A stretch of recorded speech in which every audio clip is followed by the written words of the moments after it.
I'm pregnant. We're finally having our child. Ever since we got married, we both wanted children, and with my dreams finally coming true, I excitedly broke the news to my husband, Bob. I had expected Bob to be overjoyed, given all the struggles we'd been through, but his reaction was far from what I'd anticipated. It felt like I had been pushed off a cliff. My name is Catherine, 40 years old. I was confessed to by Bob and we got married when I was 30. I always admired the idea of marriage and dreamt of building a happy family one day. I had this vision of a life surrounded by a loving husband and children, full of smiles. However, due to my serious nature, I was hesitant to get into a relationship, and before I knew it, my 20s were almost over, and I felt increasingly anxious. I also have two sisters, both of whom were already married by the time Bob confessed his feelings to me, which made me feel even more pressured. So, I quickly responded to Bob's confession, and we started dating. We worked at the same place, and I had interacted and worked with Bob before. So, I had a pretty good idea of his personality and felt positive about him, which made it easy for me to give an affirmative answer. Though we dated for only a year, I was drawn to his cheerful and easygoing nature, something I lacked. I believed that we could complement each other well as life partners. It seemed Bob felt the same way, as we quickly decided to tie the knot. You know, I tend to be overly optimistic. I believe we need someone serious like you, Catherine. I think with you, we could have a stable life and make a great couple. I had always been somewhat self-conscious about my serious nature, so hearing these words from Bob meant a lot to me. While we weren't madly in love, I could say with confidence that there was love between us, and I believed we could have a happy married life. After getting married, we both worked. We were already in our 30s, and considering our future, we decided we wanted children soon. Both of us held senior positions, so our salaries were quite high. We always hoped for 2 children, eagerly anticipating the day they would come into our lives.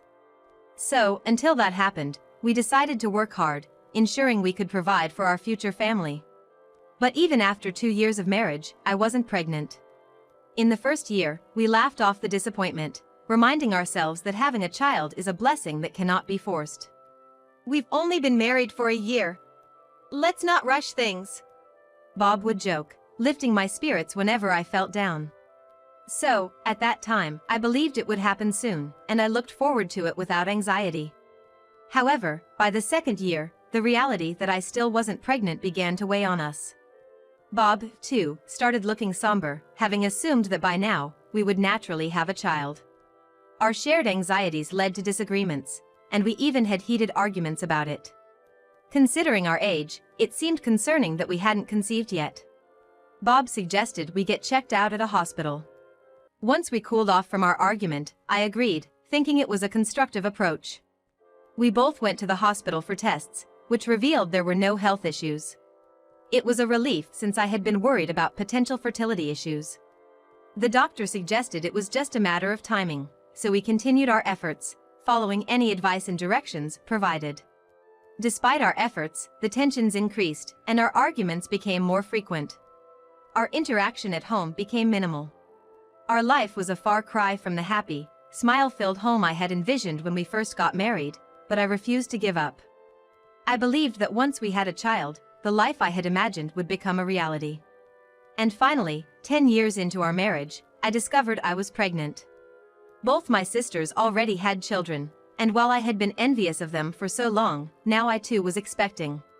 The moment I heard the test results, overwhelmed with joy and the realization of a long-held dream, I broke down in tears. For the longest time, not being able to conceive had been a source of sadness, but now I felt an overwhelming sense of happiness. While initially we had wanted 2 children, at this point, I was content with even 1. As long as the baby was born healthy, that's all that mattered. I lovingly caressed my belly, wishing for a healthy child. After leaving the hospital, filled with happiness, I couldn't help but grin as I immediately called Bob to share the news. However, it seemed he was at work, as he quickly and rather curtly ended the call. Certainly, I felt guilty for calling during work hours and realized I was too excited. So, I decided to tell my husband about the pregnancy once he got home and settled down. I went for a checkup today and found out I'm pregnant. We're finally gonna have a baby. I intended to report it calmly, but my happiness overflowed, and I told him excitedly. Having wanted a child for 10 years and finally being pregnant, I thought he would be thrilled. However, his reaction wasn't what I expected. Really? Now? At our age? He seemed irritated, adding, "Do you even realize how old you are? You're 40, right? There are risks with having a child at this age." The doctor had mentioned this, but I was assured that with proper precautions, everything would be fine. Indeed, having my first child at an older age is challenging, but I was prepared for it. I had made up my mind to have this baby. Upon sharing my feelings, my husband only seemed more upset, saying, "Raising a kid at 40? And we don't even know if the baby will be born without any health issues. It might have disabilities." My husband said that with advanced maternal age, only children with issues are born, and he definitely didn't want to deal with caregiving. He argued that he wants care in his old age, but doesn't want to be burdened with taking care of a child with special needs. It felt like he saw our child as just a convenient tool. "It's your child too, you know? How can you say such things? After all we've been through, we're finally blessed. Aren't you happy?" Upset, I responded that I would cherish our child, regardless of any potential disabilities. In his anger, he blamed me for the delayed pregnancy and even suggested we divorce. "That's it. Let's get a divorce." At first, I didn't quite understand what my husband said and instinctively asked him to repeat it. Why would I receive such a comment upon sharing the joyful news of my pregnancy? "What do you mean?" Then, he began to say that he was fed up with life with me, now a 40-year-old woman. He felt the pregnancy was late, I always seemed down, and while he thought my seriousness made me suitable for marriage, he now realized he was wrong. I felt hurt by my husband's harsh words, but some of his comments oddly made sense to me. Initially, I was drawn to his cheerful and easygoing nature, but over the last 10 years, I had begun to notice issues with his character. Still, I had planned to continue life with him and pretended not to notice these flaws, but now I realized it was impossible. He tends to take things too lightly, and instead of being cheerful, he's rather frivolous. We had quarreled over things other than the child, and our marital relationship had cooled. Over the past decade, I felt that we somehow had mismatched values, and this incident solidified my realization. I wanted a child, so I endured our differences, but now I think it's enough. I'd rather not have a father who doesn't cherish his child. So, I agreed when he said he would definitely get a divorce. And a week after the pregnancy was confirmed, our divorce was finalized. During this time, my husband demanded alimony, saying I had wasted 10 years of his life, but legally, there wasn't a reason to pay him. In fact, I responded that if anything, I should receive alimony. He seemed to give up on that idea. However, next, he refused to pay child support. At first, thinking of the child, I wanted him to contribute, but he was so stubborn about it, I got fed up. I wanted to separate from him as soon as possible. I decided to forego child support on the condition that he would never see the child. As for our assets, we both worked and split the monthly expenses equally, and since we rented our home, there was no property division. So, I could take all of my savings. He had spent a considerable amount on his hobbies, so had there been property division, I would have likely lost out. I had never told him how much I saved, so he quickly agreed to no property division. I had been prudent with my savings, and I felt secure knowing they would last about 5 years even if I couldn't work. After the divorce and packing my things, I immediately returned to my parents' home in Nebraska. Both parents were there, both in their 80s but still in good health. My parents warmly welcomed me back and were very happy about my pregnancy. Perhaps I had been hurt by my ex-husband not being pleased about the pregnancy. Seeing my parents happily welcome the news, I finally felt relieved. And I was determined to raise this child safely. My child was born without complications, even though I had been concerned about giving birth at an older age. A healthy boy without any disabilities, and my siblings, who already had families of their own, cared for him as well. With my parents' support, raising the child went smoothly. I named my son John. Moving back to my parents, away from my previous job, I had quit, and with my severance and parents' support, I could focus on raising John until he was about a year old. Later, I found a new job. Although I spent less time at home, I dedicated all my free time to John. I was busy and often tired, but John's smiles always rejuvenated me. He was a bit introverted and quiet, but he loved when I read storybooks to him. He seemed to enjoy studying even at a young age, and when I gave him a workbook at age 5, he started learning letters with enthusiasm, looking forward to starting elementary school. He seemed to inherit my seriousness, and I worried he might not make friends if he focused too much on studies. But he joyfully went to school and played with friends after classes. John wasn't very athletic initially, but in middle school, he developed a dream for his future and changed significantly. He worked hard to overcome his weaknesses and became even more passionate about his studies.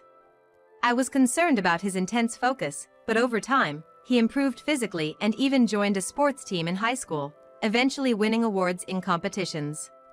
Seeing him, once so unathletic, shine in competitions made me so proud. In college, he excelled in both academics and sports and became more sociable, enjoying time with his friends. He seemed to be a well-rounded individual, both personally and capability-wise, so much so that I felt there was little for me to worry about. Still, I always keep an eye out, ready to support and protect John if needed, but for now, it doesn't seem necessary. Finally, my son got the job he always wanted and moved out, but we keep in touch regularly.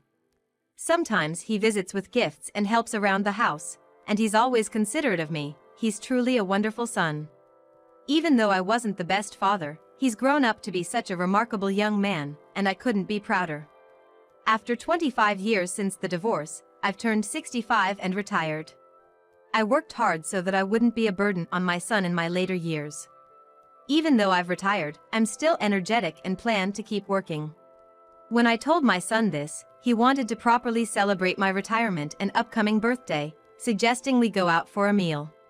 But I know he's busy, only in his second year at work. I told him just the thought was enough, but he insisted. He said, "I owe you a lot, Mom. I've gotten used to work and I've got more time now. Don't worry about me." Since high school, he has always expressed gratitude and thanked me for everything. Every time, I've been overwhelmed by how wonderfully he's grown. It seems starting work has given him a renewed sense of gratitude. "You struggled as a single mom, but you always supported me in everything I wanted to try. Thanks to you, I'm living my dream now." To me, it's just what any parent would do. But my son feels he had a very comfortable childhood and wants to express his gratitude. I couldn't refuse after hearing all that. Overcome with emotion, I agreed. And we planned to dine at a restaurant he'd booked and then shop for my birthday present. I looked forward to that day. On the day, I dressed up a bit and went out with my son. We walked to the restaurant, chatting happily, and I felt proud looking at my grown-up son. Raising him on my own was a decision I made. I had help from my parents and siblings, so while it was hard, it wasn't unbearable. He used to be so small, but now he's grown so much, I thought, looking up at my son who was now taller than me. Over time, my son's face had become more mature, and as I noticed the passing days, I felt happiness. But then, I suddenly felt like a bucket of cold water was thrown over me. "Catherine, long time no see." At first, I didn't recognize the voice, but then I realized it was my aged ex-husband. He was with a woman who looked younger than him. From a distance, my ex-husband called out and deliberately approached us. "What do you want?" I didn't want to talk to my ex-husband on this fine day, so I responded coldly. After our divorce, we hadn't communicated at all, so I wondered what he wanted now as I looked at him skeptically.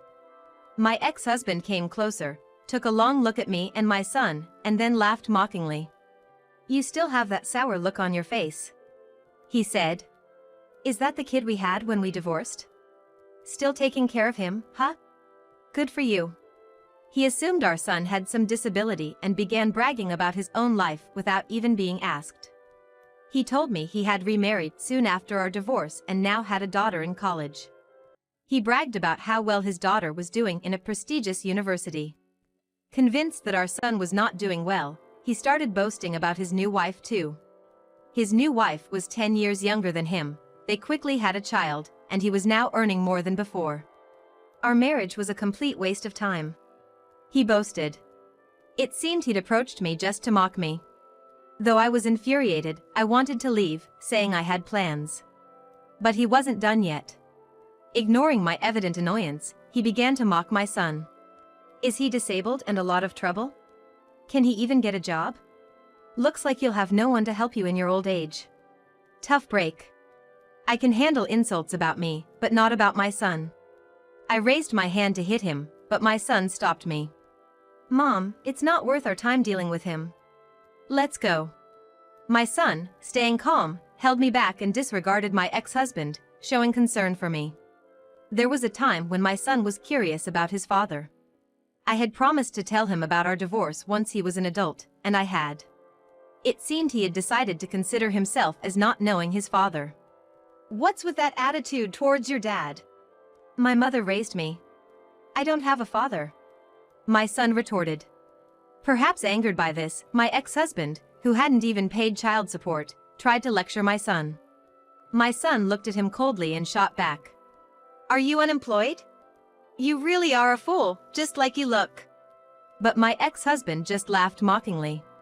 I work as a diplomat. My son said calmly.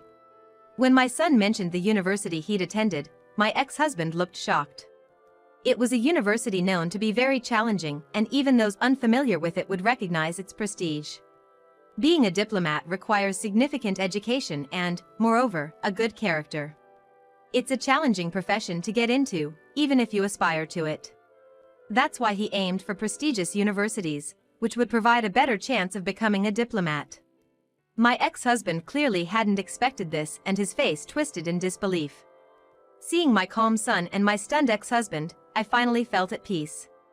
I was reassured that divorcing him had been the right decision.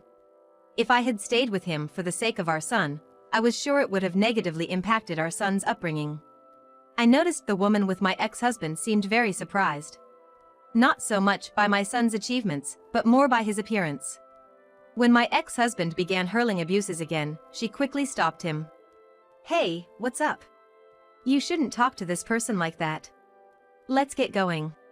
Reprimanding her ex-husband, who didn't seem to understand, the woman dragged him away. I wondered if she knew the son from her demeanor.